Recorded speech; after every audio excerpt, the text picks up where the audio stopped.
lunatic, and the poet are all of imagination, all compact. One sees more devils than vast hell can hold. That is the madman. The lover, all as frantic, sees Helen's beauty in a brow of Egypt. The poet's eye, in fine frenzy rolling, doth glance from heaven to earth, from earth to heaven.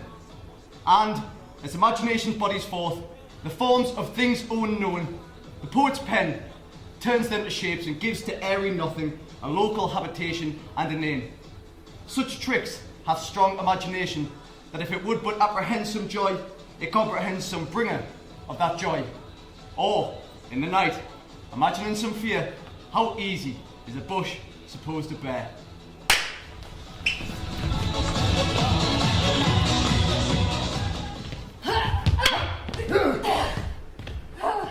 Now, fair Hippolyta, our nuptial hour draws on apace. 4 happy days bring in another moon, but oh, methinks, how slow this old moon wanes. She lingers my desires. 4 days will quickly sleep away the night. 4 nights will quickly dream away the time. And then the moon, like to a silver bow, new bent in heaven, shall behold the night of our solemnities.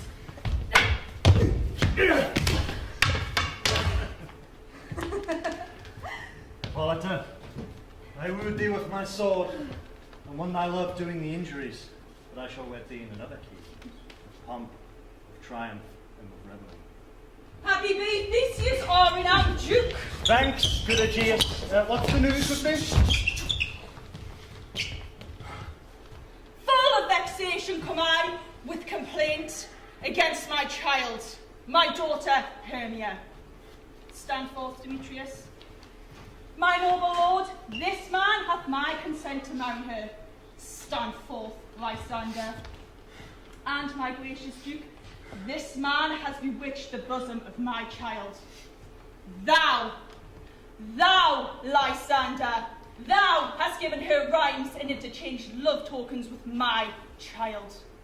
With cunning hast thou filched my daughter's heart and turned her obedience, which is due to me, to stubborn harshness. And, my gracious Duke, be it so, she will not here before your grace consent to marry Demetrius. I beg your ancient privilege of Athens, as she is mine, I may dispose of her, which shall either be to this gentleman, or to her death, according to our law. What say you, Hermia? Be advised, fair maid. To you your father should be as a god.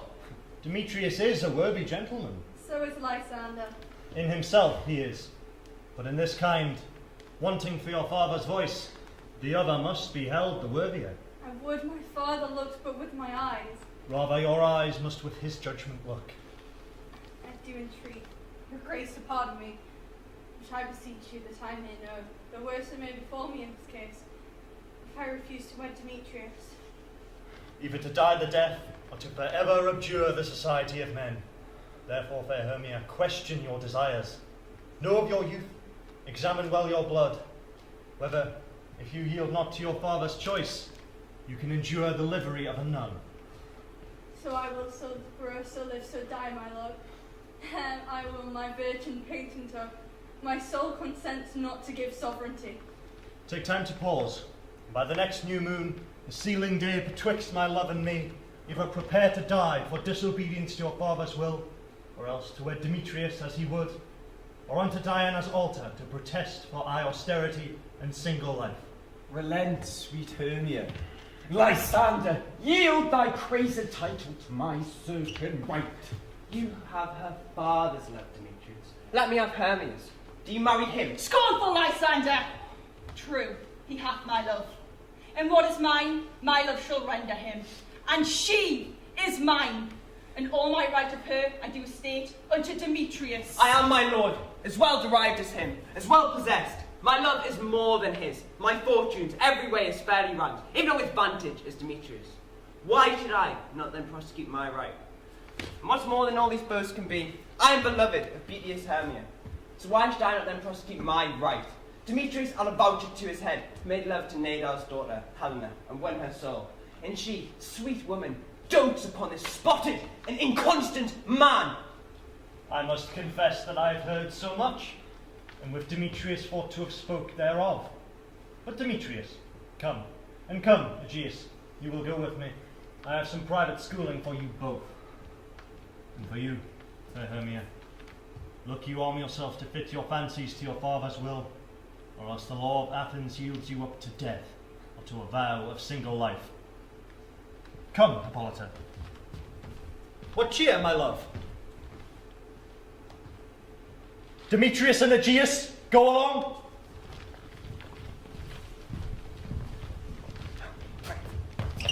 Come on. Dead! Dead! How now, my love? Why is your cheek so pale? How chanced the roses there to fade so fast? They like for want of rain, which I could well redeem them from the tempest in my eyes. Ay me, for all that I could ever read, could ever hear in tale or history, the course of true love never did run smooth, but either it was different in blood, Oh, cross, too high to be enthralled to low. or else misgrafted in respect of years, Spite, too old to be engaged to young. or else it stood upon the choice of friends. Oh, hell, to choose love by another's eyes. Or, if there were a sympathy in choice, war, death, or sickness did lay siege to it, making it as momentary as a sound, swift as a shadow, short as any dream, so quick bright things come to confusion. If then true lovers have ever been crossed, it stands as an edict in destiny. Then let us teach our trial patience, because it is a customary cross. A good persuasion, therefore, hear me, Hermia. I have a widow one, a dowager. From Athens is a house, remote 7 leagues. There, gentle Hermia, may I marry thee, and to that place the sharp Athenian law cannot pursue us. If thou lovest me then, steal forth from thy father's house tomorrow night, and in the woods, a league without the town, where I did meet thee once with Helena, there will I stay for thee. My good Lysander, I swear to thee by Cupid's strongest bow, by vows more than ever men have broken, numbers more than ever women spoke. In that same place thou hast appointed me. Tomorrow truly I will meet with thee. Keep promise me. Look, here comes Helena. Godspeed, fair Helena. Whither away? Call you me fair? That fair again unsay. Demetrius loves your fair, oh happy fair. Sickness is catching, oh a favour so. Yours would I catch, fair Hermia, ere I go. My ear would catch your voice, my eye your eye. My tongue would catch your tongue's sweet melody. With a wild mind, Demetrius being baited, the rest I'd give to be to you translated. Oh, teach me how you look, and with what art you sway the motion of Demetrius's heart. I frown upon him, yet he loves me still. Oh, that your frowns could teach my smiles such skill. I give him kisses, yet he gives me love. Oh, that my prayers could such affection move. The more I hate, the more he follows me. The more I hate, the more I love, the more he hateth me. His folly, Helena, is no fault of mine. None but your beauty. Was that fault mine? Take comfort. He no more shall see my face. Lysander and myself will fly this place. Helen, to your minds will unfold. Tomorrow night, when Phoebe doth behold her silver visage in the watery glass, decking with liquid pearls the bladed grass, a time that lover's flight still doth conceal, through Athens' gates we have devised to steal. And in the woods, where often you and I, if upon faint primrose beds, were wont to lie, emptying our bosoms of their counsels sweet, there my Lysander and myself shall meet, and thence from Athens turn away our eyes, to seek new friends in strangers' companies. Farewell, sweet playfellow, pray thou for us, and good luck grant thee, thy Demetrius. Helena, it's you on him, Demetrius dote on you.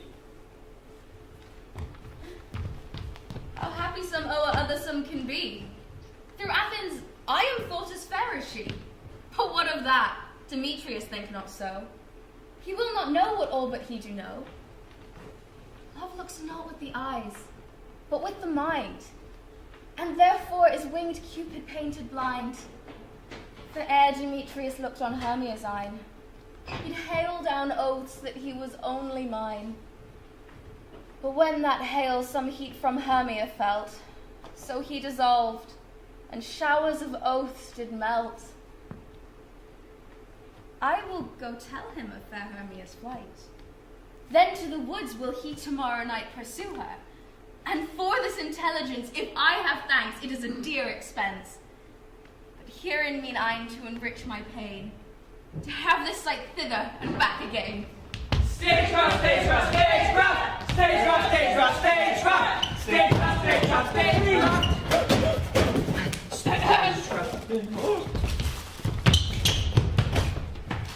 Is the company all here? You're best to call them generally, man by man, according to the script. Here's a scroll of every man named which is fought there. Throughout all Athens to play the interlude before the Duke and Duchess on his wedding day at night. First, good Peter Quint, say what the play treats on, then list the names of the actors. And so grow to a point. Aye. Mary, our play is... The most lamentable comedy and most cruel death of Pyramus and Thisbe. Yay! Wow! A very good piece of work, I assure you, and merry. Now, good Peter Quint, call forth your actors by the scroll.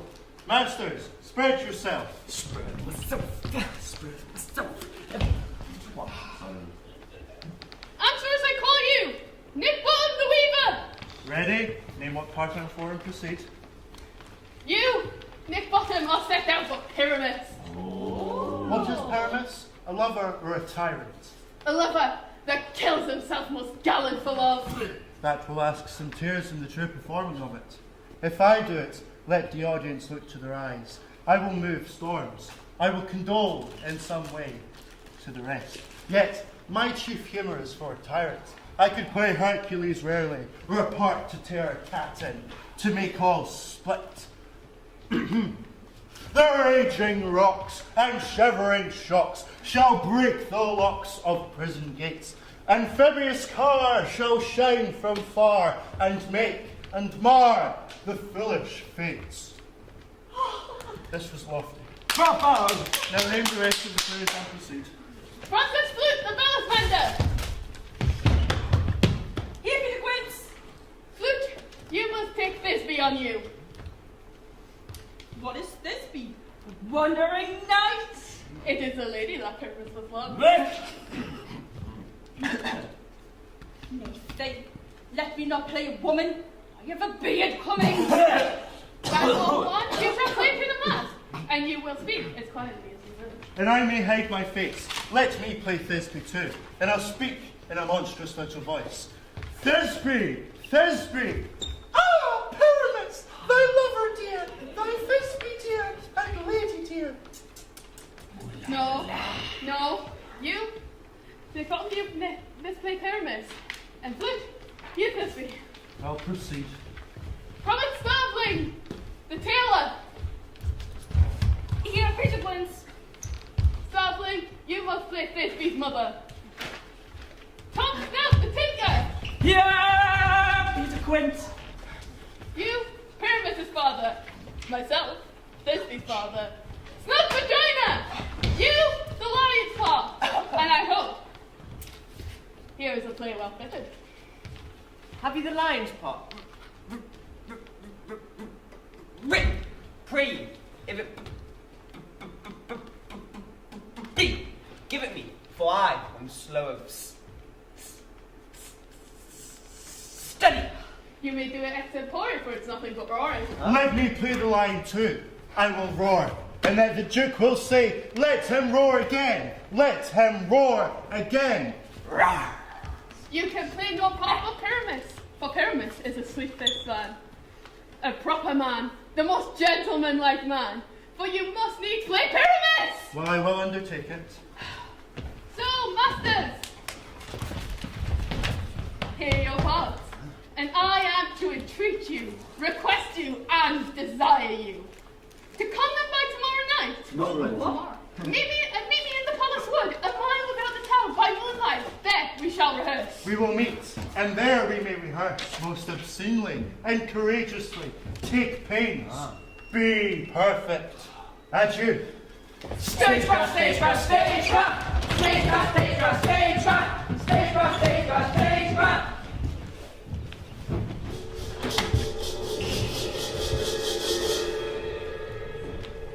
Ill met by moonlight, proud Titania. What? Jealous Oberon? Fairy, skip hence. I have forsworn his bed and company. Tarry, rash wanton, am not I thy lord? Then I must be thy lady. But I know when thou hast stolen away from fairyland, and in the shape of Corin, sat all day playing on pipes of corn and versing love to amorous Phillida. Why art thou here? Come from the farthest steppe of India? But that, forsooth, the bouncing Amazon and your warrior love. To Theseus must be wedded. And you come to give their joy and prosperity. How canst thou thus, for shame, Titania, glance at my credit with Hippolyta, knowing I know thy love to Theseus? These are the forgeries of jealousy. And never since the midsummer spring met we on hill, in dale, forest, or mead, by paved mountain, or by rushy brook, or by the beached margin of the sea, to dance our ringlets in the whistling wind. But with thy brawls thou hast disturbed our sport. No night is now with hymn or carol blessed, and the moon, the governess of floods, pale in her anger, washes down the air that rheumatic diseases do abound. And through this distemperature we see the seasons alter. Hoary-headed frosts fresh in the lap of the crimson rose, and on old winter's thin and icy crown, an odorous chaplet of sweet summer buds is, as in mockery, set. The spring, the summer, the childing autumn, angry winter change their wonted liveries. And by their increase, the mazed world now knows not which is which. And this same progeny of evils comes from our debate, from our dissension. We are their parents and original. Do you amend it then? It lies in you. Why should Titania cross her Oberon? I do but beg a little changeling boy to be my henchman. Set your heart at rest. The fairyland buys not the child of me. His mother was a votaress of my order, and her, being human, of that boy did die. And it is for her sake that I do rear him up, and for her sake I will not part with him. How long within this wood intend you stay? Perhaps till after Theseus' wedding day. If you will patiently dance in our round and see our moonlight revels, go with us. If not, shun me, and I shall spare thy haunts. Give me the boy, and I will go with thee. Not for thy fairy kingdom. Fairies, away, we shall try damn right if I further stay. Well, go thy way. Thou shalt not from this grove till I torment thee for this injury. My gentle Puck, come hither. Thou rememberest, since once I sat upon a promontory and heard a mermaid on a dolphin's back, uttering such dulcet and harmonious breath that the rude sea grew civil at her song, and certain stars shot madly from their spheres to hear the sea maid's music. I remember. That very time I saw, but thou couldst not, fixed between the cold moon and the earth, Cupid all armed, a certain aim he took, at a fair vestal thrown by the west, and loosed his love shaft smartly from his bow. Yet marked I where the bolt of Cupid fell. It fell upon a little western flower. Maidens call it love in idleness. Fetch me that flower. The herb I showed thee once. The juice of it on sleeping eyelids laid will make or man or woman madly dote upon the next live creature that it sees. I'll put a girdle round about the earth in 40 minutes.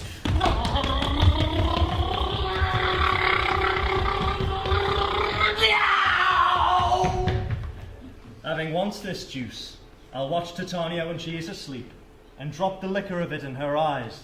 The next thing she waking looks upon, she shall pursue it with the soul of love. But who comes here? I am invisible, and will overhear their conference. I love thee not, therefore pursue me not.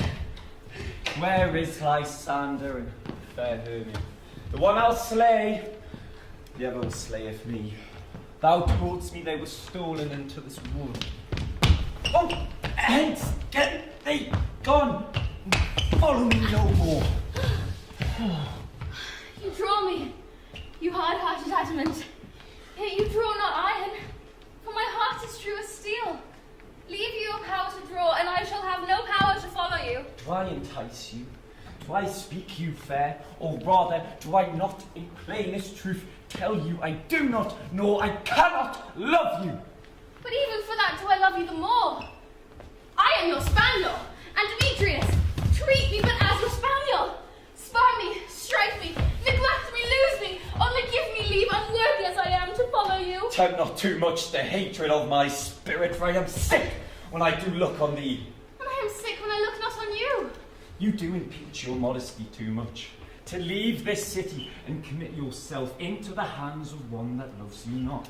To trust the opportunity of night and the ill counsel of a desert place, with the rich worth of your virginity. My virtue is your privilege, for that it is not night when I do see your face. Therefore I think I am not in the night, and nor doth these woods like wells of company. For you in my respect are all the world. I'll run from thee and hide me in the brakes, and leave thee to the mercy of wild beasts. The wildest hath not such a heart as you. Run when you will, the story shall be changed. The dove pursues the griffin, the mild hind makes speed to catch the tiger. Bootless speed, when cowardice pursues and valor flies. I will not stay thy questions. Let me go. Or if thou follow, do not believe, but I shall do thee mischief in the wood. Aye, in the town, in the temple, in the field, you do me mischief. Fie, Demetrius, your wrongs do set a scandal on my sex.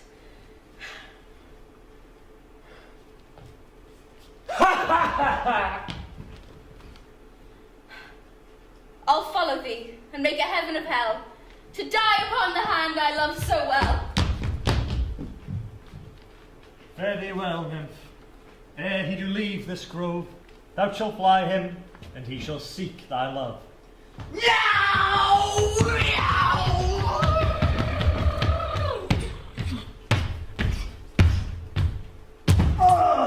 Hast thou the flower there?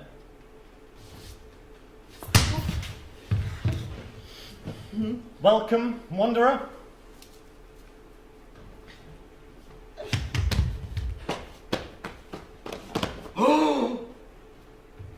Aye, there it is. I pray thee, give it me.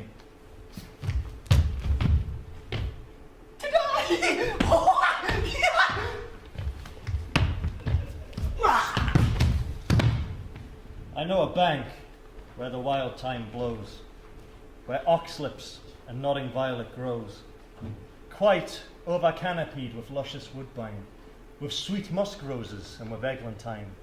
There sleeps Titania some time of the night, lulled in these flowers with dances and delight. And with the juice of this, I'll streak her eyes and make her full of hateful fantasies. Take thou some of it, and seek through this grove. A sweet Athenian lady is in love with a disdainful youth, anoint his eyes, but do it so the next thing he espies may be the lady. Effect it with some care, that he may prove more fond on her than she upon her love. And look thou meet me ere the first cock crow. Fear not, my lord. Your servant shall do so.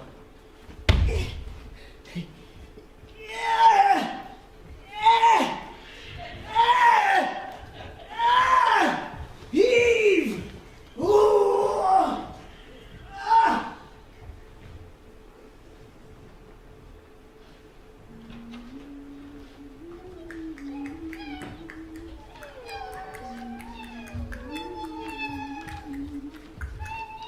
Come now, a roundel and a fairy song. Then, for the third part of a minute, hence, sing me now asleep. Then to your offices and let me rest.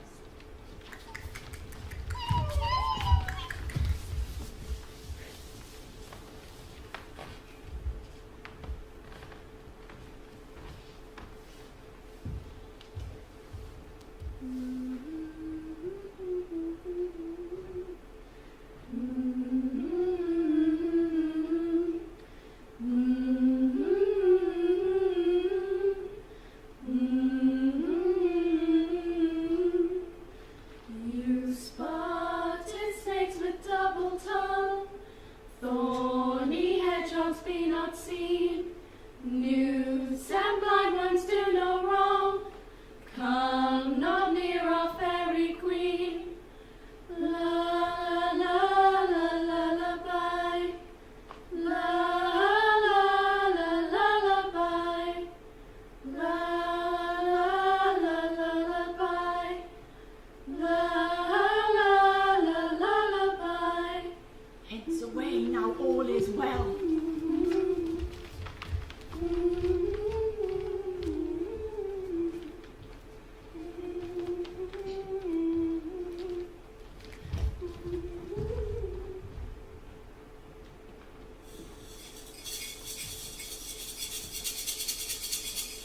What thou seest when thou dost wake, do it for thy true love take. Love and languish for his sake, be it ounce, or cat, or bear, pard, or boar with bristled hair. In thy eye that shall appear when thou wakest, it is thy dear. Wake when some vile thing is near.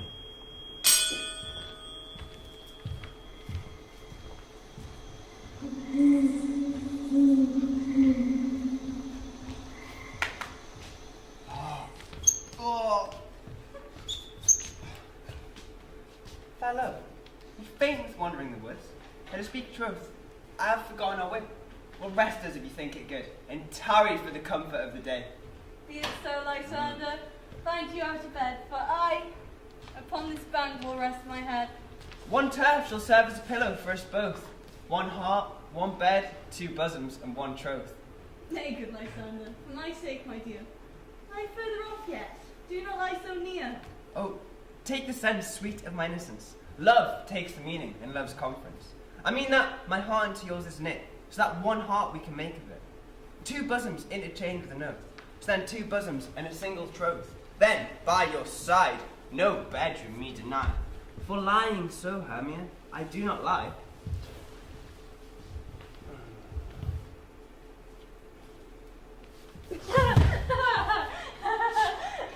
Lysander riddles very prettily, but gentle friend for love and courtesy. Lie further off yet. In human modesty, such separation becomes a virtuous bachelor and a maid, so far be distant.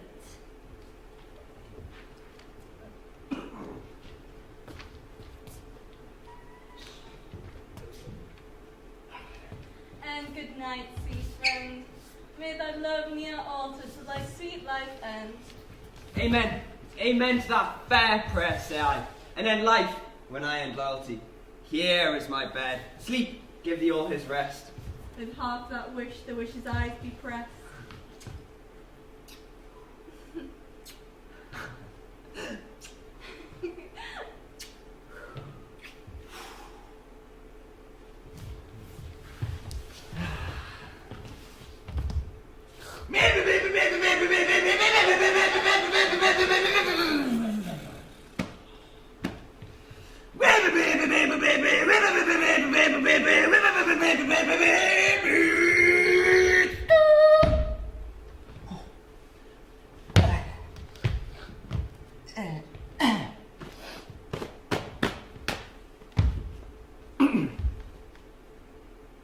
Through the forest have I gone, but Athenian found I none, on whose eyes I might approve this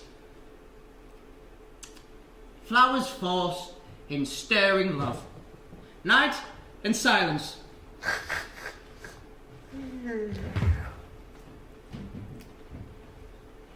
Who is here? Weight of Athens he doth wear. This is he, my master said, despise the Athenian maid, and hear the maiden sleeping sound on the dank and dirty ground. Pretty so, she durst not lie near this lack love, this kill curtsy, chill upon the eyes I throw. All the power this charm doth owe. When thou wakes, let love forbid sleep his seat on thy eyelid.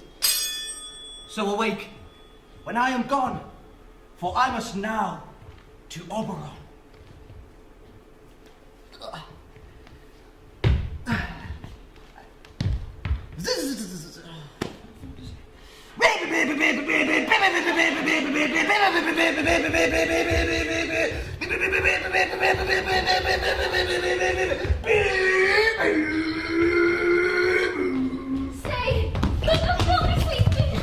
I charge thee, hence, and do not hold me thus. Oh, wilt thou darkly leave me? Do not so. Stay, on thy peril, I alone will go. Oh, I am out of breath in this fond chase. The more is my prayer, the lesser is my grace. Happy is Hermia, wheresoever she lies, for she hath blessed and attractive eyes. But who is here? Lysander? On the ground? Dead or asleep? I see no blood, no wound. Lysander, good sir, if you live, away! And run through fire I will for thy sweet sake. Transparent Helena, nature shows art, and through thy bosoms makes me see thy heart. Where is Demetrius? Oh, bitter word! Is that vile name to perish on my sword? Do not say so, Lysander. Say not so. Lord, what though he loves your Hermia? What though? Yet Hermia still loves you. Then be content. Content? With Hermia? No, I do repent. The tedious minutes with her I have spent. It is not Hermia, but Helena I love, who will not change a raven for a dove. Wherefore was I to this keen mockery born? When at your hands did I deserve such scorn? It's not enough! It's not enough, young man, that I never did, no, nor never can deserve a sweet look from Demetrius's eye. And must you flout my insufficiencies? Good troth you do me wrong, good sooth you do, in such disdainful manner me to woo. But fare ye well. Perforce I must confess, I thought you lord of more true gentle. Oh, no, wait,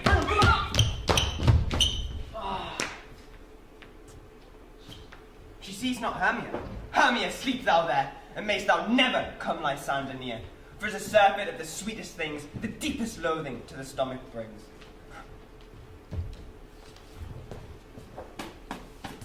And, with all my powers and all my might, to honour Helen and be her knight.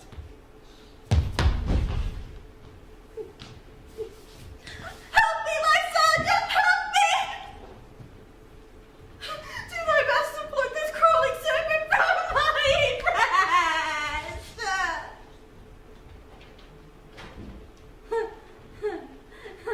Oh me, the pity. What a dream was here. Lysander, look how I do quake with fear.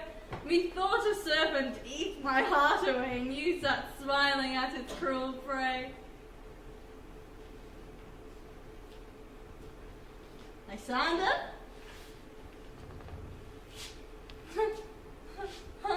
What? Remove? Lysander? Lord? What? Out of hearing? Gone? No word, no sound? No? Then I will perceive all not as nigh.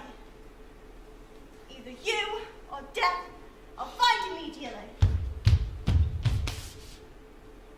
Sorry. Try again. Either you or death I'll find immediately. Stay trap, stay trap, stay trap. Stay trap, stay trap, stay trap. Stay trap, stay trap, stay trap. Oh la la, you hit that one. Are we all mates? And here is a marvelous convenient place for our rehearsal. Peter Quince. What sayest thou, fully bottoms? There are things in this comedy of Pyramus and Thisbe that will never please.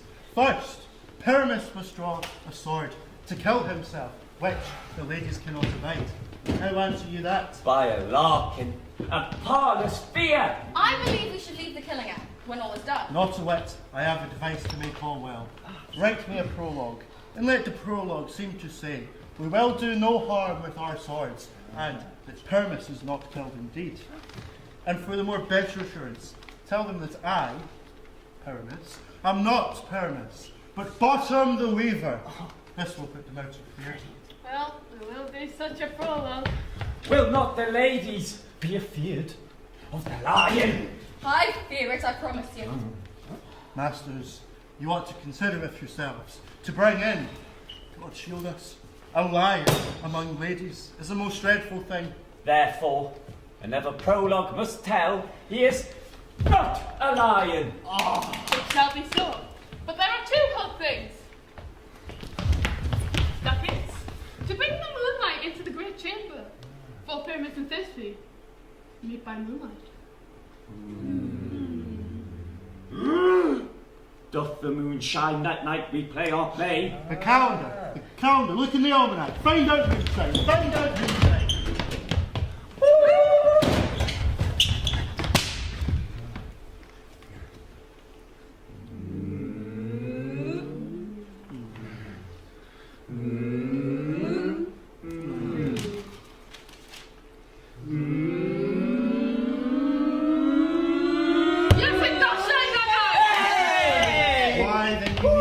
casement of the great chamber window where we play open, and through that casement shall the moon shine.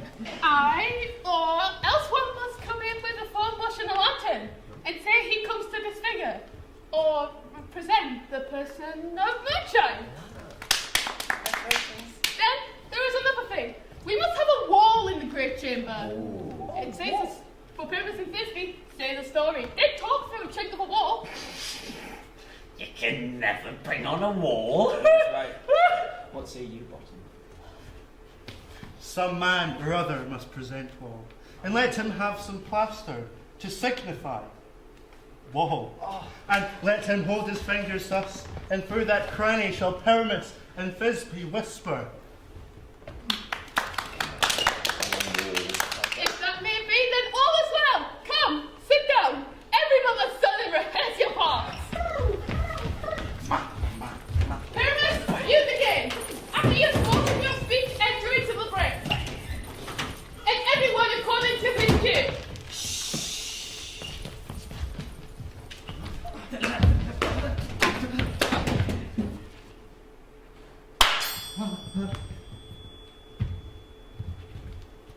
What hempen homespuns have we swaggering here?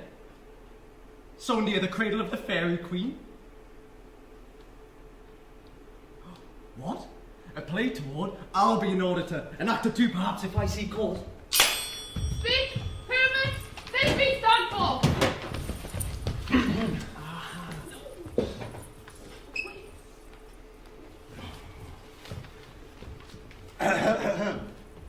Thisbe, the flowers of odious savours sweet.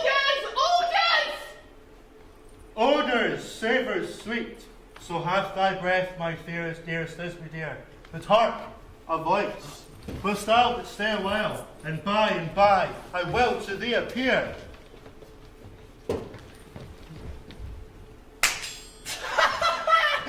What a stranger Pyramus than e'er played here. Ah.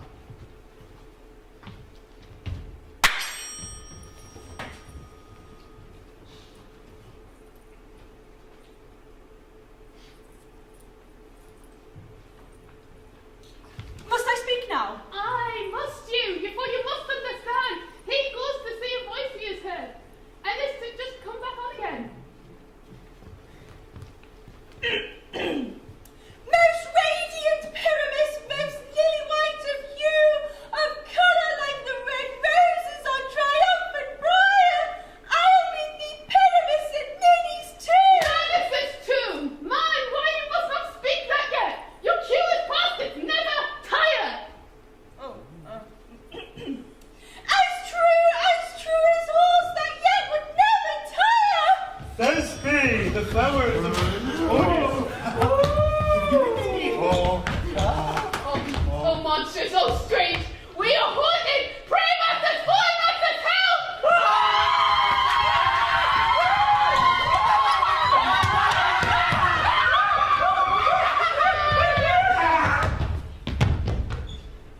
Why do they run away?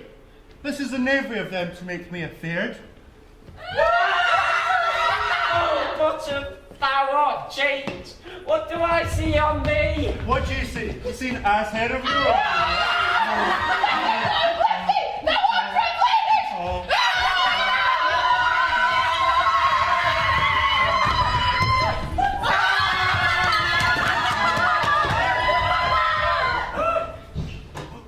I see their knavery.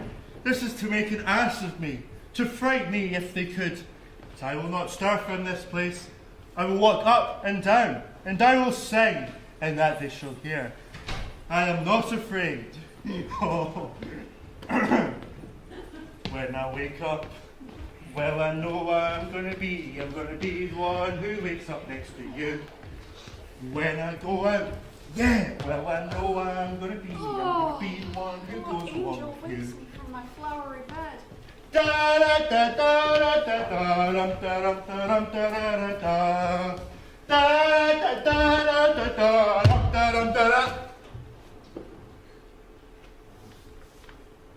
Pray, gentle mortal, sing again. My ear is much enamored of thy note. Was mine eye enthralled to thy shape? And thy fair virtues forced perforce doth love thee. On the first view to say, to swear, I love thee. Methinks, mistress, you should have little reason for that. And yet, to say the truth, love and reason keep little company together nowadays. Oh, thou art as wise as thou art small. Not so neither. If I had wit enough to get out of this wood, I'd have enough to serve mine own turn. Out of this wood do not desire to go. Thou shalt remain here whether thou wilt or no. I am a spirit of no common rate. The summer still doth tend upon my estate. And I love thee. Therefore go with me. And I'll give thee fairies to attend on thee, and they shall bring thee jewels from the deep, and sing whilst thou on pressed flowers dost sleep. And I shall purge thy mortal grossness so, that thou shalt like an airy spirit go. Peace blossom, cobweb, moth, and mustard seed. Ready? And I. And I. And I. Where shall we go? Be kind and courteous to this gentleman, nod to him elves, and do him good courtesies. Hail, mortal! Hail, hail, hail!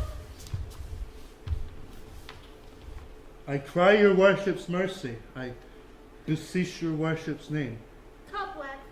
I shall desire you of more acquaintance, good Master Cobweb. If I cut my finger, I shall make bold with you. Your name, honest gentleman? Peach Blossom. I pray you, commend me to Mistress Squash, your mother, and your father, Master Peascod. Your name, I beseech you, sir. Mustard seeds. Good Master Mustard Seed, I know your patience well. That same cowardly, giant-like ox beef hath devoured many a gentleman of your home. I promise you, your kindred had made my eyes water ere now. Come, wait upon him, lead him to my bower. The moon, methinks, looks with a watery eye, and when she weeps, weeps every little flower, lamenting some enforced chastity. Tie up my love's tongue. Bring him silently.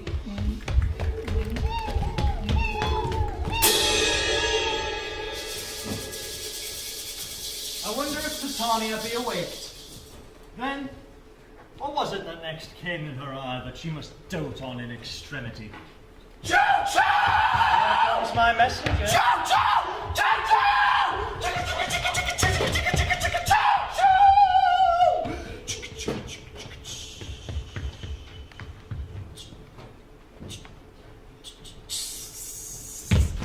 How now, mad spirit? What night rule about this haunted grove? My mistress with a monster is in love. Near to her close and concentrated bower, while she was in her dull and sleeping hour, a crew of patches, rude mechanicals, that work for bread upon Athenian stalls, were met together to rehearse a play intended for great Theseus' nuptial day. The shallowest thick skin of that barren sword, who Pyramus presented in their sport, forsook his scene and entered in a break. When I did them at this advantage take, an ass's gnaw I fixed on his head.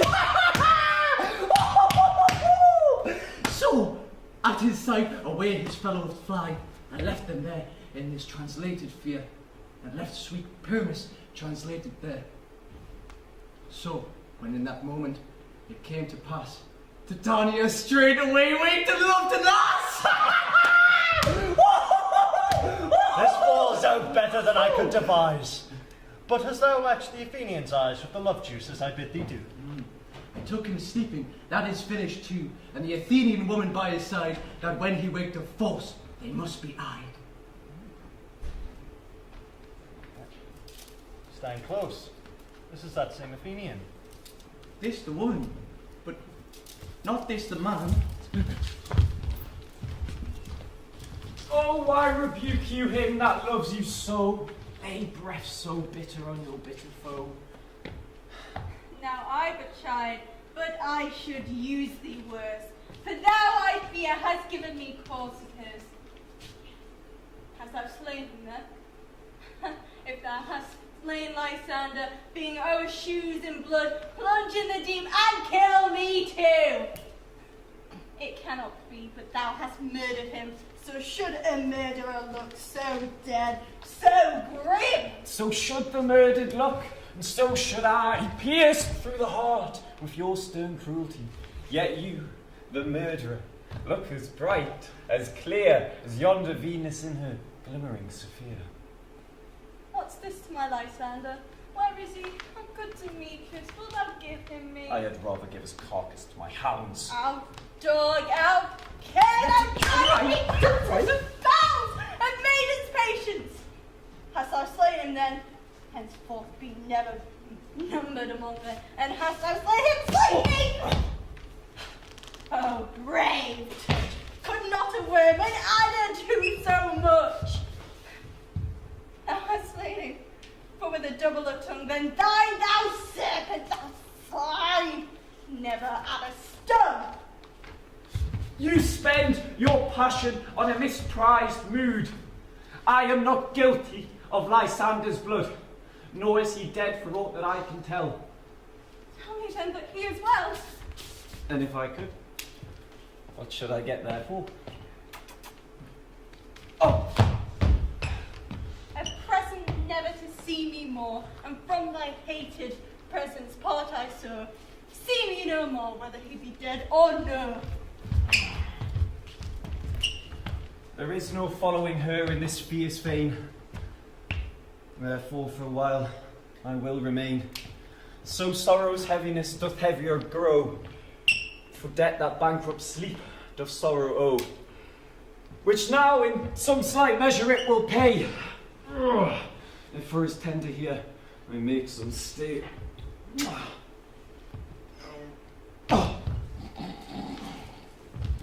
What hast thou done? Thou hast mistaken quite, and laid the love juice on some true love sight.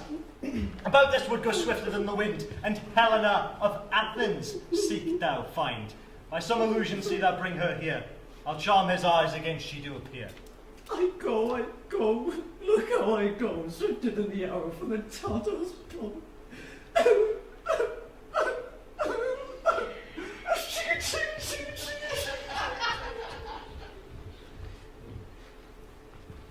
Flower of this purple dye, hit with Cupid's archery, sink in the apple of his eye.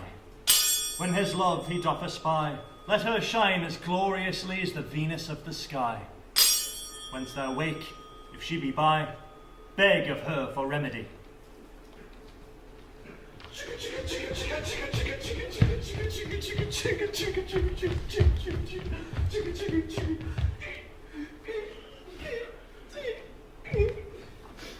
Captain of our fairy band, Helena is here at hand, and the youth mistook by me, pleading for a lover's fee.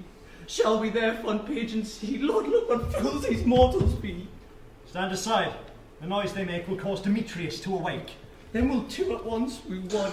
That must needs be sport alone. And those things do best please me, that befall preposterously. Why did he think I should ruin scorn? Scorn and derision never come in tears. Look, when I vow, I weep, and vow so born. In their nativity all truth appears. How can these things in me seem scorn to you, bearing the badge of faith to prove them true? You do advance your cunning more and more. When truth kills truth, O devilish holy frame. These vows are Hermia's. Will you give her o'er? Weigh oath with oath, and you will nothing weigh. These vows to her and me, put into scales, will even weigh, and both as light as tails. I had no judgment when her I swore. Nor none now in my mind that you give her o'er. Demetrius loves her, and he loves not you.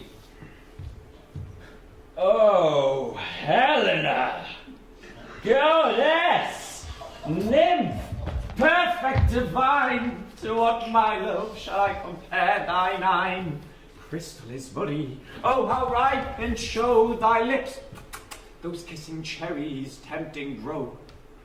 That pure congealed white high Taurus snow, fanned with eastern wind, turns to a crow.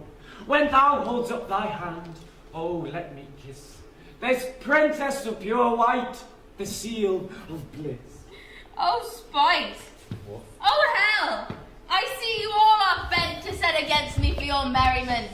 If you were civil and knew courtesy, you would not do me thus much injury. If you were men, as men you are in show, you would not use a gentle lady so. These vows are Hermia's. You both are rivals and love Hermia. Now both rivals to mock Helena. Demetrius, you are unkind, and be not so. For you love Hermia, this you know I know. And here, with all good will, and with all my heart, in Hermia's love, I yield up to you my part. And yours of Helena, to me bequeath, whom I do love and will do, till my death. Never did mockers waste more idle breath. Lysander, keep thy Hermia, I will none. Fair I loved her, all that love is gone. My heart to her but as guest wise sojourned, and now to Helen is it home returned. Helen, it is not so. Disparage not the faith thou dost not know, lest to thy peril thou will buy it dear. Look, where thy love comes, yonder is thy dear. Dark night from the eye the function takes, the ear more quick of apprehension makes. Thou art not mine by an eye, my sand hath found mine ear, I thank it brought me to thyself. But why unkindly did thou leave me, sir? Why should he stay, whom love doth press to go? What love could press Lysander from my side? Lysander's love, thou would not let him bide. Why seekest thou me? Cannot this make thee know? The hate I bear thee made me leave thee so. You speak not as you think, it cannot be. Lo, she is one of this confederacy. Now I perceive they have conjoined all three to fashion this false sport in spite of me. Injurious Hermia, most ungrateful maid, have you conspired? Have you with these contrived to bait me with this foul derision? And will you rend our ancient love asunder? 'Tis not friendly, 'tis not maidenly. Our sex as well as I may chide you for it, though I alone do feel the injury. I am amazed at your passionate words. I scorn you not. It seems as though you scorn me. Have you set Lysander not in scorn, to follow me and praise my eyes and face, and made your other love, Demetrius, who but now did spur me with his foot, to call me goddess, nymph, divine and rare, precious, celestial? Wherefore speaks he this to her he hates? And wherefore doth Lysander deny your love so rich within his soul? I understand not what you mean by this. I do persevere, counterfeit sad looks, make mouths upon me when I turn my back. If you had any pity, grace, or manners, you would not make me such an argument. But fare ye well, 'tis partly my own fault, which death or absence soon shall rent. Stay, gentle Helena, hear my excuse, my love, my life, my soul, fair Helena.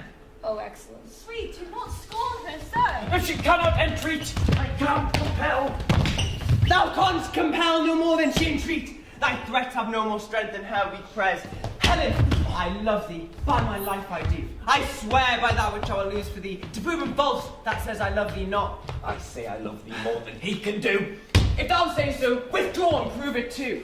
Quick, come. Lysander, where to tend all this? Hang off, thou cat, thou bird, vile thing! Let loose or I'll shake thee from me like a serpent! Why have you grown so rude? What change is this? Sweet love. Thy love, out tawny tartar, out loathed medicine, hated potion, hence! Do you not jest? Yes, sooth, and so do you. Demetrius, I will keep my word with thee! I would I had your bond, for I perceive a weak bond holds you. I'll not trust your word. What? Should I hurt her, strike her, kill her dead? Although I hate her, I'll not harm her so.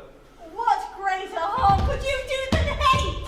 Am not I Hermia, not you Lysander? I was there now, and I was here a while. Since night you loved me, yet since night you left me. I, by my life, and never did desire to see thee again.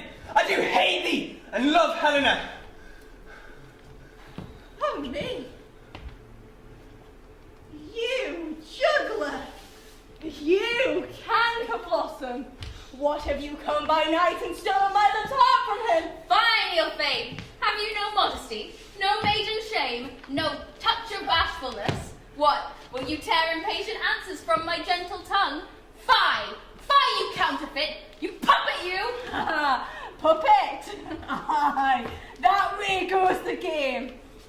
I prevail. She hath made compare between our statures. She hath urged her height. Her height, forsooth, she hath prevailed with him. How low am I, thou painted maypole? Speak, how low am I? I am not yet so low that my nails can reach into thine eye! Good Hermia, do not be so bitter with me! I ever was in love, your Hermia! Did ever keep your counsels? Never wronged you, save that in love unto Demetrius. I told him of your stealth into this wood. He followed you. For love I followed him. Ah! But will you let me go?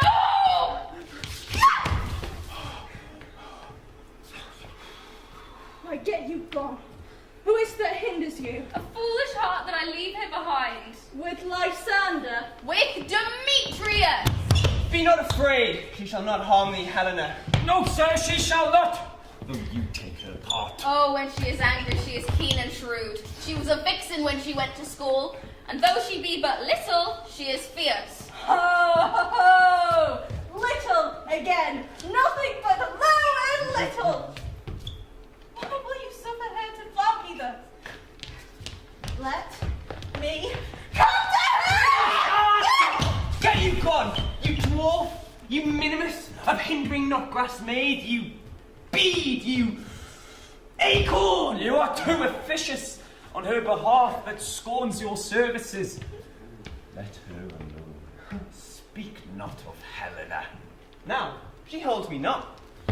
Now follow, if thou darest, to see whose right of thine or mine is most in Helena. Follow? Oh, nay, I'll go with thee cheek by jowl. Go on then. Go on. Get you, you lucky prick. You, mistress, all this coil is long of you. Nay, I- go not back. I will not trust you, nor I no longer stay in your cursed company. Demetrius! Demetrius! I am amazed and know not what to say.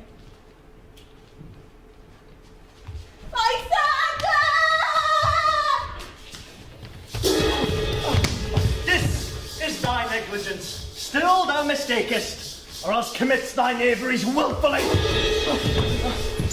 Leave me, King of Shadows. I mistook. Did you not tell me I should know the man by the Athenian garment he had on? And so far believers proves my enterprise that I have enlightened Athenians' eyes.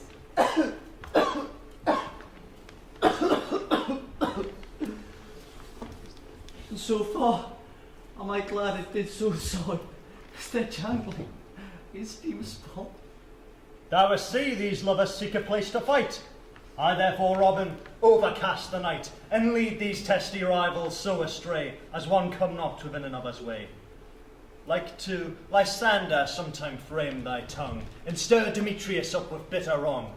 And sometime rail thou like Demetrius, and from each other look thou lead them thus, till o'er their brows death counterfeiting sleep, with leaden legs and batty wings doth creep. Then crush this herb into Lysander's eye, whose liquor hath this virtuous property. When next they wake, all this derision shall seem a dream and fruitless vision, and back to Athens shall the lovers wend, with whose league till date with death shall never end. My fairy lord, this must be done with haste. For the night's swift dragons cut the clouds full fast, and yonder shines Aurora's harbinger, at whose approach ghosts, wandering here and there, trip home to church with his damned spirits and all. Already the church and floods have burials. Back to their wormy beds are gone. They wilfully exile themselves from light, for I must consort with black-browed night. But we are spirits of another sort. I with the morning's love have oft made sport, and, like a forester, the groves may tread, even till the eastern gate all fiery red, opening on Neptune with fair blessed beams, turning to gold his salt green streams. But, notwithstanding, make haste. We may effect this business yet ere day. up and down, up and down. I will lead them up and down. I am feared in field and town. Goblin, lead them up and down. Here comes one. Where art thou, proud Demetrius? Speak thou now. Here, villain, drawn and ready. Where art thou? I'll be with thee straight.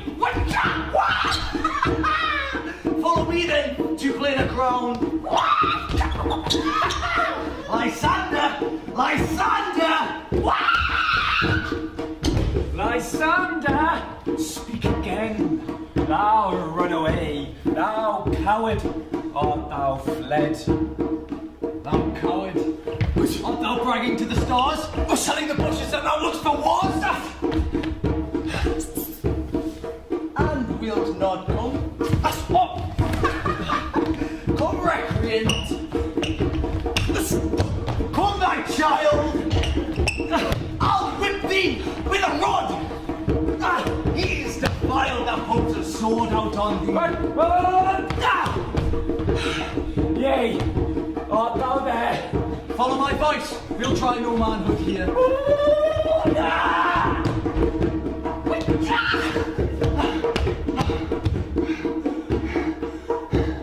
He goes before me and still dares me on.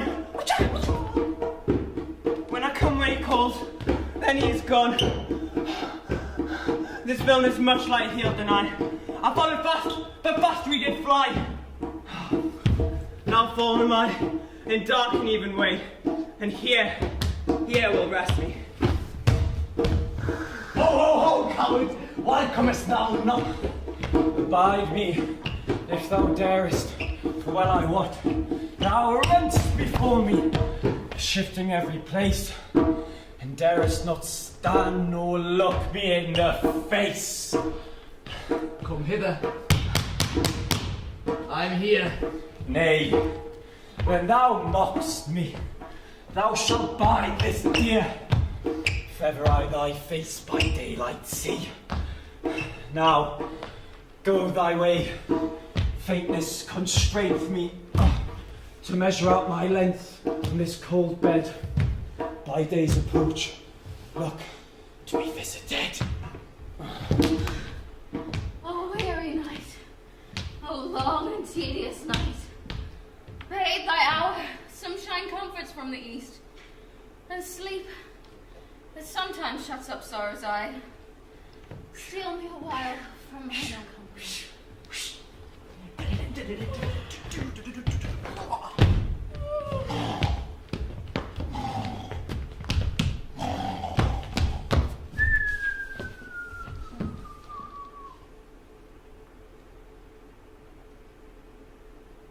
Yet but three. Come on, more. Two of both kinds. Makes up four. Cupid is a knavish lad, thus to make poor females mad. Never so weary. Never so more dabbled with the tube and torn with the briars. I can no further crawl, no further go. My legs can keep no pace with my desires. Here I'll rest me till the break of day. Heaven's shield Lysander, wherever he may pray.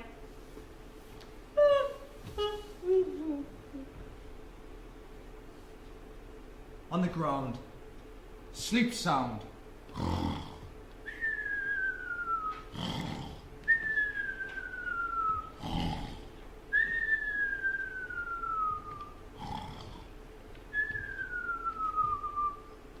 I'll apply to your eye.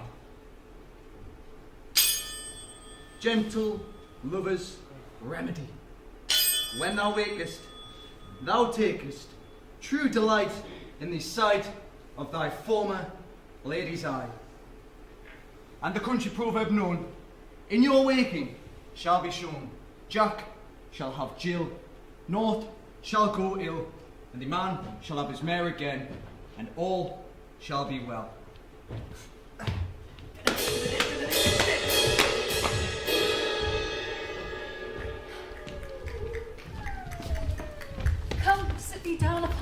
bowery bed. Whilst I thy amiable cheeks do coy, and stick musk roses in thy sleek smooth head, and kiss thy fair large ears, all with gentle joy. Sleep now, and I will wind thee in my arms.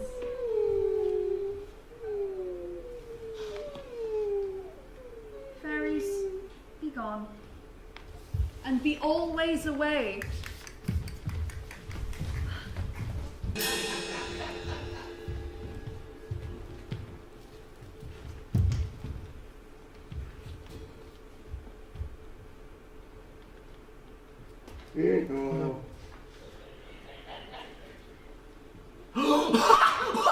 Welcome, good Robin. Seest thou this sweet sight? The dotage now I do begin to pity. For meeting her of late, behind the wood, seeking sweet favours from this hateful fool, I did upbraid her and fall out with her. When I had at my pleasure taunted her, and she in mild terms begged my patience, I then did ask of her changeling child, which straight she gave me, and her fairy sent to bear him to my bower in fairyland. Now that I have the boy, I will undo this hateful imperfection of her eyes. And gentle Puck, take off this transformed scalp from off the head of this Athenian swain. But first, I will release the fairy queen. Be as thou wast wont to be. See as thou wast wont to see. Diane's bud o'er Cupid's flower hath such force and blessed power. Now, my Titania, wake you, my sweet queen. My Oberon, what visions have I seen? Methought I was enamoured of an ass. There lies your love. How came this to pass? Oh, how mine eyes do loathe his visage. Silence a while. Robin, take off this head. Titania, music call, and strike more dead than common sleep of all these five the sense. Music ho, music, such as charmeth sleep. Now, when thou wakest, with thine own fool's eyes peep. Sound, music, come, my queen, take hands with me, and rock the ground whereon these sleepers be. Fairy king, attended mark, I do hear the morning lark. Then, my queen, in silence sad, trip we after the nightshade. We the globe can compass soon, swifter than the wandering moon. Come, my lord, and in our flight tell me how it came this night that I sleeping here was found with these mortals on the ground.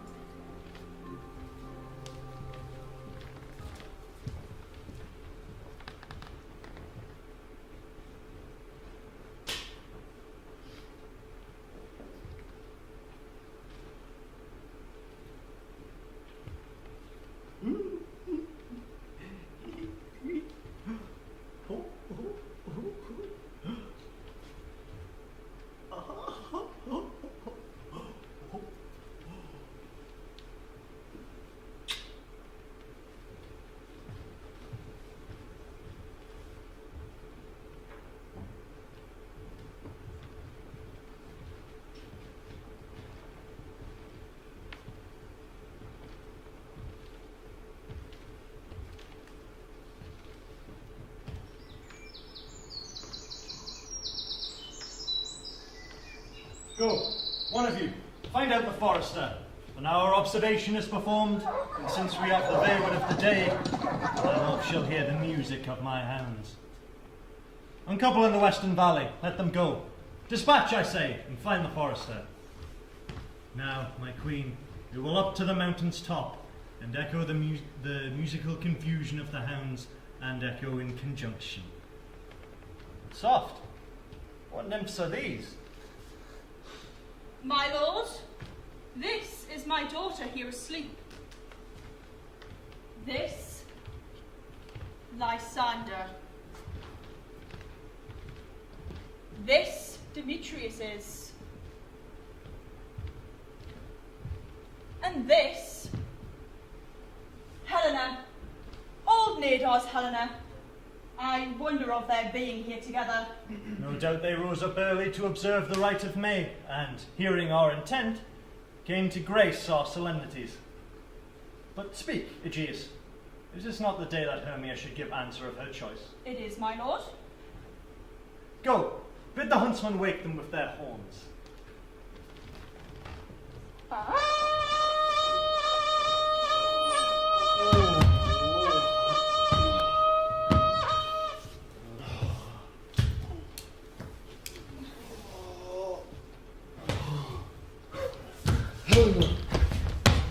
Oh, so sorry. Good morrow, friends. St. Valentine is past. Bid these wood birds but to couple now. Pardon, my lord? I pray you all, stand up. I know you two are rival enemies. How comes this gentle concord in the world? My lord, I shall reply amazingly, half asleep, half waking. But as yet I swear, I cannot truly say how I came here. For as I think, or truly as I speak, I came with Hermes. Hither our intent was to be gone from Athens, where we might without the peril of the Athenian... Enough! Enough! My lord, you have enough. I beg the law upon his head. My lord, fair Helen told me of their stealth, to this their purpose hither to this wood, and I in fury hither followed them. Fair Helena in fancy following me. But my good lord, I wot not by what power the object and pleasure of mine eye is only Helena. To her, my lord, was I betrothed ere I saw Hermia. Now I only wish for it, long for it, live for it, and for evermore be true to it. Fair lovers, you are fortunately met. Of this discourse we will hear more anon. Aegeus, I will overbear your will. For in the temple, by and by with us, these couples shall eternally be knit. Away with us to Athens, free and free. We'll hold a feast in great solemnity. Come, Hippolyta.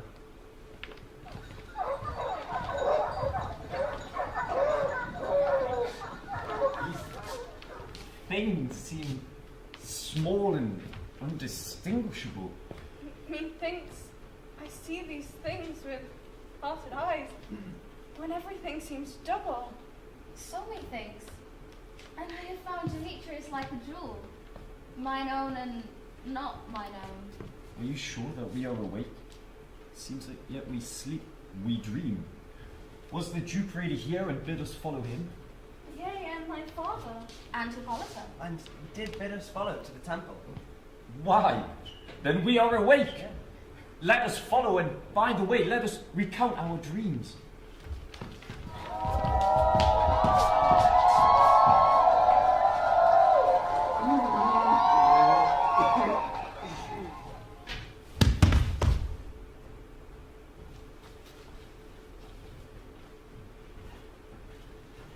Peter Quince, Flute, the bellows mender, Stout, the tinker, Starveling. God's my life, stolen hence and left me asleep. I have had a most rare vision. I've had a dream. Past the wit of man to say what dream it was. Man is but an ass if we go about to expound this dream. Methought I was, whereas no man can tell what. Methought I had. Man is but a patched fool if you will offer what methought I was. The eye of man hath not heard, the ear of man hath not seen, nor his heart to report what dream it was. I will get Peter Quince to write a ballad of this dream, and it shall be called Bottom's Dream, because it hath no bottom. And I'll perform it at the latter end of the play, before the Duke.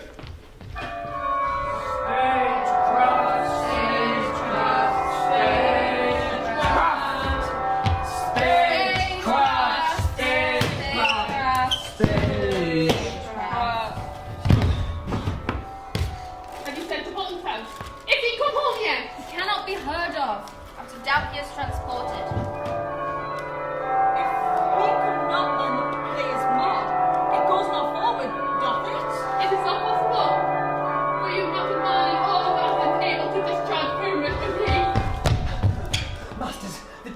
coming from the temple with 2 or 3 lords or ladies more married. If our plan had gone forward, we had all been made men.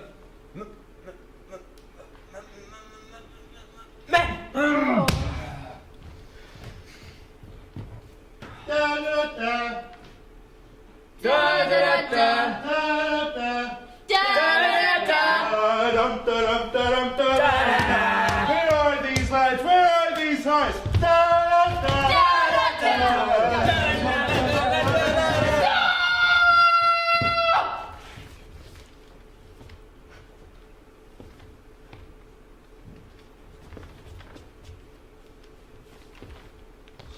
Bottom. Almost courageous day, almost happy hour. Masters, I am to discourse wonders. But ask me not what, for if I tell you, I am no true Athenian. I will tell you all right as it fell out. Let us hear it, sweet Bottom. Not a word of me. All I will tell you is that the Duke hath dined. Get your apparel together. Meet presently at the palace. Every man look o'er his part, for the short and long is our players preferred.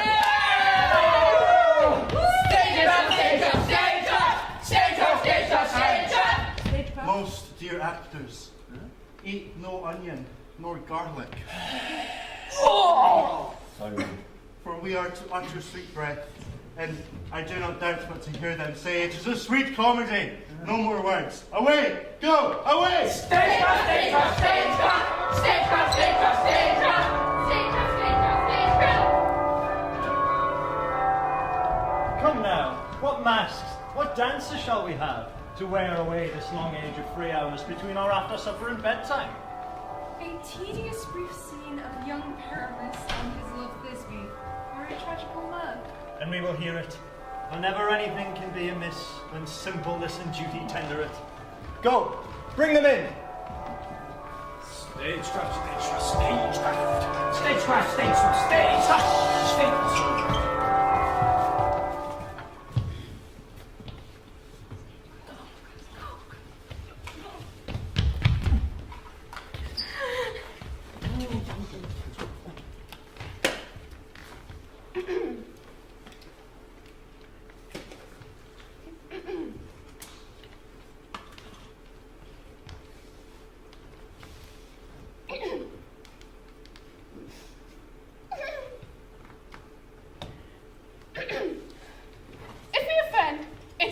Goodwill. That you should think we come not to offend, but with goodwill. To show a simple skill, that is the true beginning of our end. Consider then, we come but in despite. We do not come as minding to contest you. Our true intent is, for all your delight, we are not here. That you should hear repent. That you should here repent you. The actors are at hand, and by their show, you shall know all that you are like to know. Quit. To know. This fellow doth not stand upon points. Indeed, he played on his prologue like a child on a recorder. A sound, but not in government. His speech was like a tangled chain, nothing impaired, but all disordered. Who is next?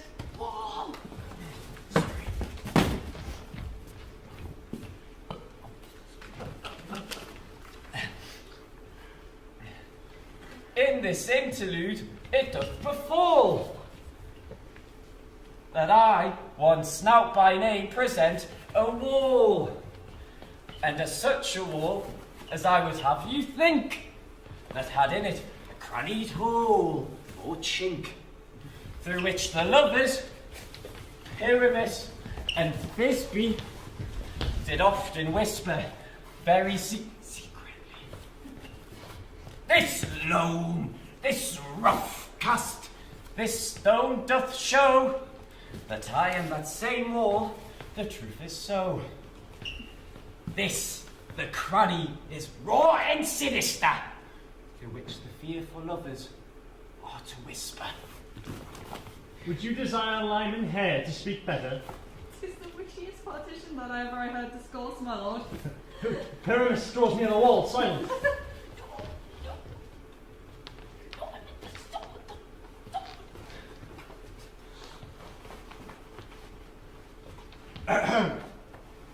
O grim look night, O night with hue so black, O night, whichever art when day is not, O night, alack, alack, alack.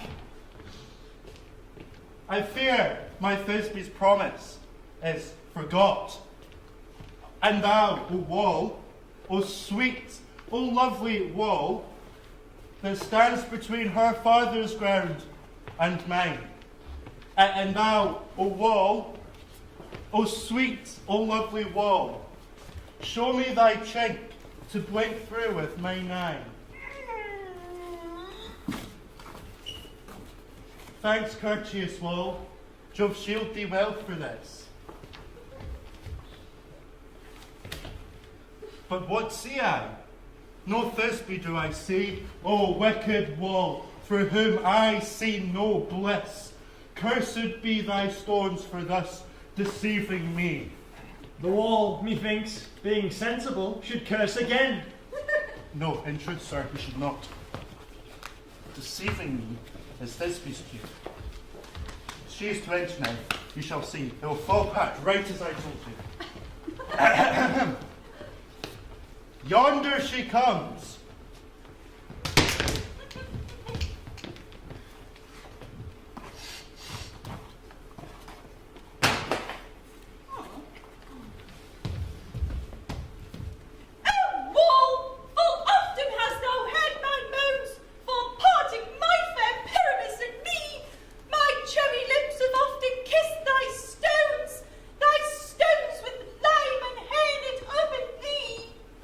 I see a voice, now will I to the chink to spy, and I can hear my Thisbe's face. Thisbe! My love thou art, my love I think. Think what thou wilt. Am I thy lover's grace, like Lemander? Am I trusty still? And I, like Helen, to the fates we kill. And Shaffalis to Procris was so true. And Shaffalis to Procris I to you. Oh, kiss me through the hole of this vile wall. I kiss the walls aisle, not your lips at all. Wilt thou meet at Ninny's tomb? Ninus's tomb! Ninus's tomb straight away? Tide life, tide death, I come without delay. Mwah. Mwah. Thus have I, wall, my part discharged so, being done. Thus wall, away doth go. Now is the mural down between the two foes. This is the silliest stuff that ever I heard. The pest in this kind are but shadows, and the worse are no worse of imagination amend them. Well, it must be your imagination then, not theirs. If we imagine no worse of them than they of themselves, then they may pass for excellent men. Here comes two noble beasts in, a man and a lion. You ladies, you whose gentle hearts do fear the smallest monstrous mouse that creeps on floor, may now perchance both quake and tremble here when lion in wildest rage doth roar. Then know that I once snug the joiner, and my lions fell, no else no lions down. For if I should as lion come in strife into this place, 'twere pity on my life. A very gentle beast, of a good conscience. The very best of the beast that ever I seen, my lord. This lantern doth the horn moon present. Should have put the horns on his head. He is no crescent, and his horns are invisible within the circumference. This lantern doth the horn moon present. Myself, the man in the moon, do seem to be. This is the greatest error of all the rest. The man should be put into the lantern. For all these are in the lantern. I'm not wary of this wound. Oh, would he would change. It appears, by the small light of his discretion, that he is in the wane. But, in courtesy, in all reason, we must stay the time. Proceed, moon. All I have to tell you is the lantern is the moon. I am the man in the moon. This thorn bush, my thorn bush, and this dog, my dog. Why, all of these should be in the lantern, for all of these are in the moon. But silence. Here comes Thisbe.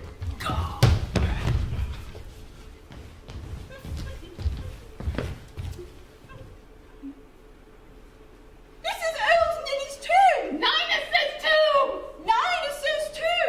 Where is my love?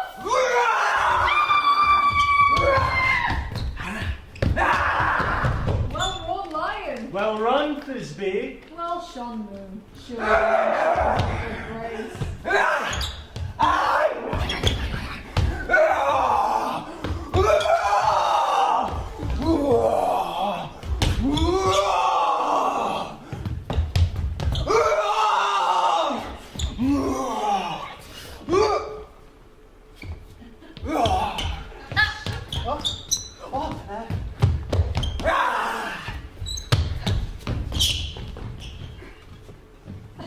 So the lion vanished. And then came Pyramus.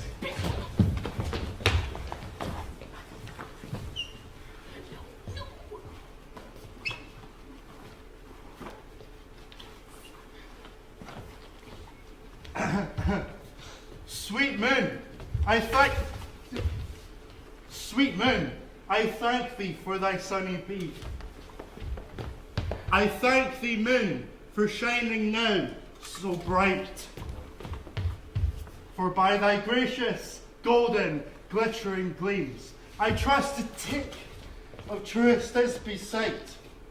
But stay, O spite, but mark, poor knight, what dreadful doe is here? Eyes, do you see?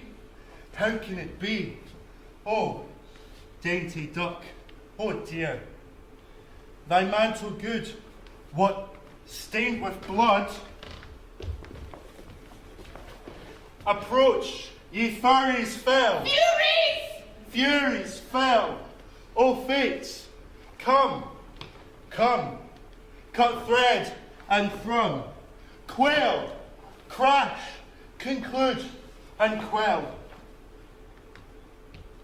This passion, the death of a dear friend, would go near to make a man look sad. For sure, my heart. Oh, but I do pity the man. Oh, wherefore, nature, didst thou lion's frame, since vile lion hath deflowered my dear, which is, no, which was the fairest dame that lived, that laughed, that loved, that looked with cheer. Come, tears, confound. Out sword and wound, that pap of Pyramus, aye, that left pap, where heart doth hop. Ah! Ah! Ah! Ah! Ah! And thus die I. Thus.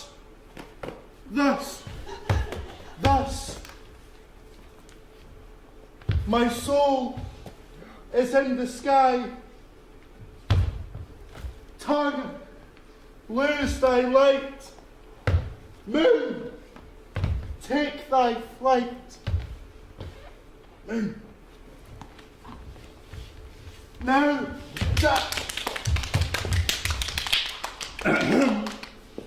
now die! Die! Die! Die! Die! How chance Moonshine is gone if Thisbe is yet to find her lover? She will find him by starlight. Here she comes. Her passion ends the play.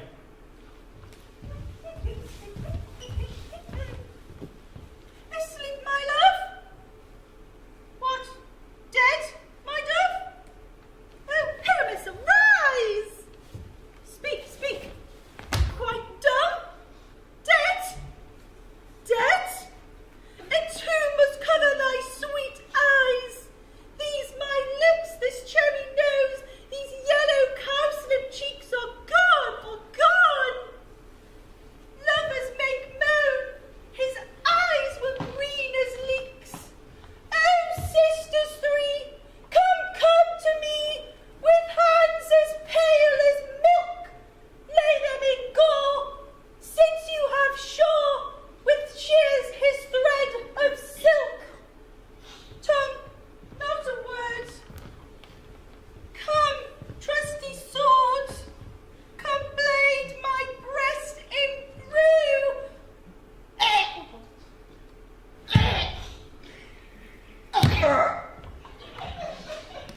And farewell, friends. Thus this be ends. Adieu, adieu, adieu. Moonshine and Lion are left to bury the dead. I am all too. Oh, no. Assure you, the wall is down at party at their father's. Would it please you to see an epilogue, or perhaps a bergamask dance between our company? No epilogue, I pray you, for your play needs no excuse.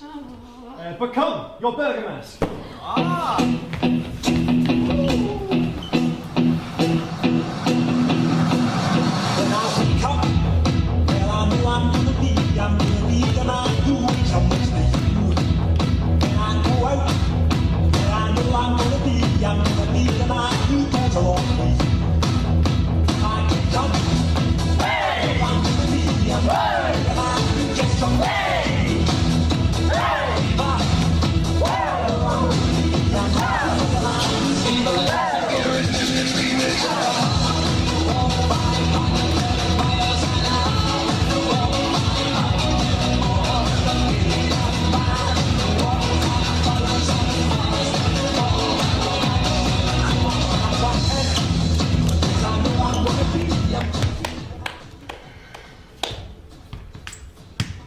Iron tug of midnight hath told 12.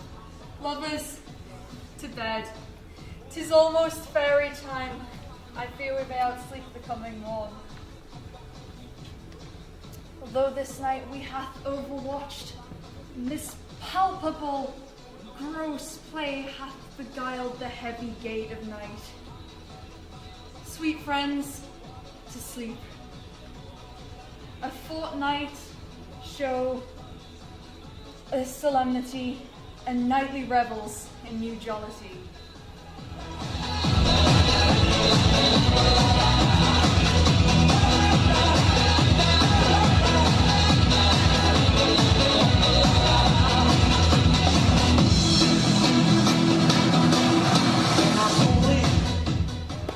Now the hungry lion roars, and the wolf behowls the moon, whilst the heavy ploughman snores, all with weary task fordawn. Now the wasted brands do glow, whilst the screech owl, screeching loud, puts the wretch that lies in woe in remembrance of a shroud. Now it is the time of night, with the graves all gaping wide. Everyone lets forth his sprite in churchway paths to glide, and we fairies that do run by the triple Hecate's team from the presence of the sun, following darkness like a dream. Now our frolic. Not a mouse shall disturb this hallowed house. I was sent with broom before to sweep the dust behind the door.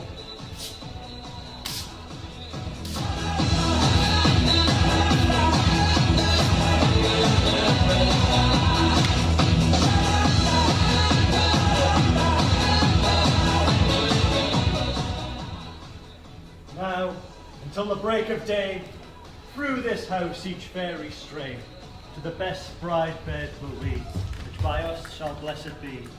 So shall all the couples free, ever true and loving be. With this field do consecrate, every fairy take his gate, and each several chamber bless, through this palace with sweet peace, and the owner of it blessed, ever shall in safety rest.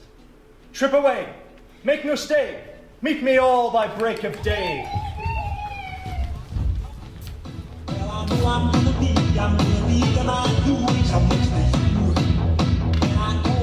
If we shadows have offended, think but this, and all is mended, that you have but slumbered here whilst these visions did appear. Now this week an idle dream, no more yielding, but a theme. Gentles, do not reprehend. If you pardon, we will mend. And, as I am an honest puck, if we have unearned luck, now to escape the serpent's tongue and make amends ere long. So, good night unto you all. Give me your hands, if we be friends, and Robin shall restore amends.